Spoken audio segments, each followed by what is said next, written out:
रहमान रहीम। मेरे नाज़रीन, मेरे मुसलमान भाइयों, ये जो सोशल मीडिया पर हमारी जो मुसलमान की शहजादियाँ चैटिंग करती हैं, मैसेज तक तो जो मामला होता है, शुरू शुरू में जो मैसेज, सिर्फ मैसेज वाली बात थी ना, वह कुछ हद तक ठीक थी।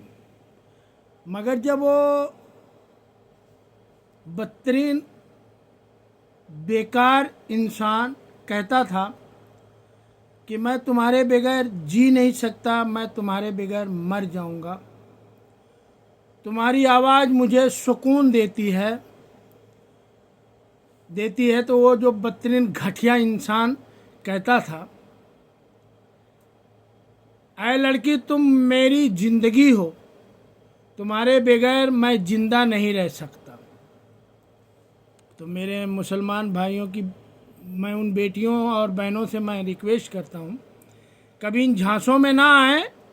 तुम बहुत अच्छी लगती हो, घटिया इंसान कहता था तुम बहुत अच्छी लगती हो। इस धोखेबाज का हर जुमला जो था ना, वो झूठ था। मगर ये नादान लड़की इस धोखेबाज को मोहब्बत समझती थी और तबाह हो गई। जो आज की लड़कियां तबाह होती है ना, इसी तरह तबाह हो गई। जब तक मैसेज तक था तब तक काम ठीक था, मगर जब बात व्हाट्सएप पे आई तो महबूब ने कहा वीडियो कॉल पर आ जाओ, वीडियो कॉल पे आ जाओ, मैं तुम्हें देखना चाहता हूँ, देखने का दिल कर रहा है। शादी तो मेरे साथ ही होनी है ना, शादी जो मेरे साथ ही होनी है, तुम बेफिक्र रहो, तुम आज भी मेरी हो और कल भी मेरी रहोगी।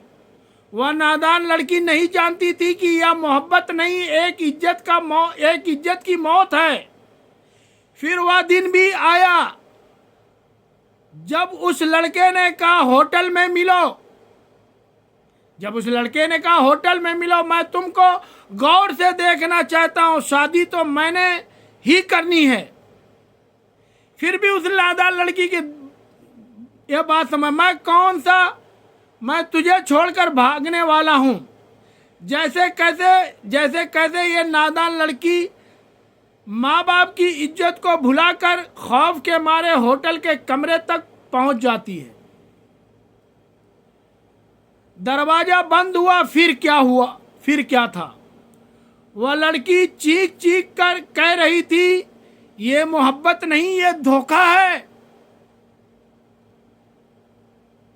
ये इस्लाम की शहजादियों, मैं तुमको कहना चाहता हूं, ये धोखा है। मैं मारी गई, लुट गई। फिर कहती है मैं मारी गई, लुट गई। उस वक्त वह दरिंदा अपने इरादे पूरे करके निकल रहा था और यह कहते हुए चला गया कि तुम्हारे जैसी लड़कियां मुझे हर रोज मिलती हैं। यह सुनते ही लड़की की दुनिया तारीख हो गई, अपनी बर्बादी पर मातम करती रही। मैंने कहा, ऐ नादान लड़की, किसने कहा था सोशल मीडिया का दोस्ती मोहब्बत होती है? किसने कहा था तुमको? किसने कहा था इंटरनेट की मोहब्बत होती है? किसने कहा था हर मोहब्बत करने वाला तेरी इज्जत की हिफाजत करेगा? किसने कहा था मीडिया का हर बंदा तेरा शौहर बन जाएगा? आज पता चला ना, जब तुम बर्बाद हो गई, उसके बाद पता चला ना, जो माँ बाप की इज्जत नीलाम करेगा वह खुद नीलाम हो जाती है। जो लड़की माँ बाप की इज्जत बर्बाद करेगी वह खुद बर्बाद हो जाती है।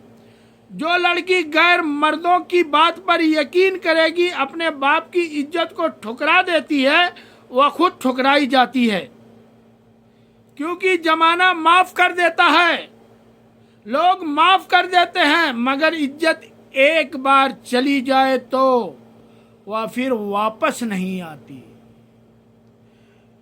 जो लड़की कल तक बाप के कंधे पर बैठकर खुशियों के ख्वाब देखती थी, आज वही लड़की अपनी इज्जत के जनाजे को कंधा दे रही है। क्योंकि इज्जत एक बार नीलाम हो जाए तो कभी वापस नहीं आती। इज्जत एक बार नीलाम हो जाए तो कभी वापस नहीं आती। फिर ऐसी लड़कियां सारी जिंदगी रोती रहती हैं। गैर तो क्या, अपने भी निकाह करने को तैयार नहीं होते। कहते हैं जो अपने बाप के साथ वफा नहीं की वो हमारे साथ क्या वफा करेगी। अब इसके लिए कोई भी हाथ नहीं बढ़ाता, कोई दरवाजा नहीं खोलता, कोई रिश्ता मांगने नहीं आता। क्योंकि इज्जत का जनाजा एक बार उठ जाए उसका कफन भी कभी नहीं मिलता। तो मेरे भाइयों, आज तुमने अपनी बहन बेटियों को ना रोका तो कल वह भी इन होटलों के कमरे में अपनी इज्जत गंवाकर अपनी जिंदगी का जनाजा उठा रही होंगी। तो मेरे मुसलमान भाइयों, अभी से गौर करें, अभी से अपनी बहू बेटियों पे रोक लगाएं ताकि वो होटल के कमरे तक ना जाएं, और अगर चली गई तो वो भी अपनी इज्जत का जनाजा लेके घूमती फिरेंगी।